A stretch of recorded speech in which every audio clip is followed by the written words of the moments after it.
વિલાયત GIDC ઝુબેલિયન કંપનીના labour contractor પર કોના છે આશીર્વાદ?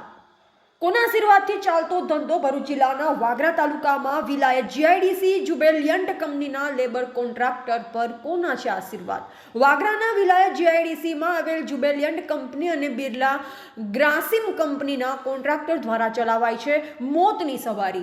આપણે જોયું હતું કે એક અઠવાડિયા પહેલા આઈસર ટેમ્પામાં 40 જેટલા મજૂરો ભરી કંપનીમાં લઈ જવાતા હતા, ત્યારે રાત્રિના ટેમ્પો પલટી મારતા 30થી વધુ લોકોને નાની મોટી ઈજા પહોંચી હતી અને ભરૂચની પામલેન હોસ્પિટલમાં સારવાર માટે લઈ જવામાં આવ્યા. અને હજુ પણ આ જ રીતે આઈસર ટેમ્પો તેમજ પિકઅપ બોલેરો જેવી ગાડીઓમાં ઘેટા બકરાની જેમ ગીચ ગીચ મજૂરો ભરી લાવવા લઈ જવાનો સિલસિલો યથાવત છે. તો એમને કોના આશીર્વાદ છે? વાગરા પોલીસ, આરટીઓ ભરૂચ તેમજ કંટ્રોલ કેમ આવી સવારી ચલાવી લે છે કે પછી જો આમાં કંઈક જાનહાનિ થાય તો જવાબદાર કોણ? તંત્ર કેમ ચૂપ છે? અમને કોણે આવો પડવાનો આપે છે કે કંઈક સેટિંગ છે?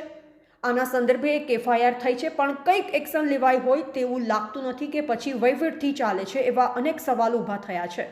જોવું એ રહ્યું કે કેટલા પગલાં લેવાશે કે આંખ આડા કાન થશે, આવી કંપનીઓના કોન્ટ્રાક્ટર કાર્યવાહી કરશે કે પછી આમ જ ચાલતું રહેશે. રિપોર્ટર રંગુની ઝાકીર, સંબંધ ભારત ન્યૂઝ, ભરૂચ.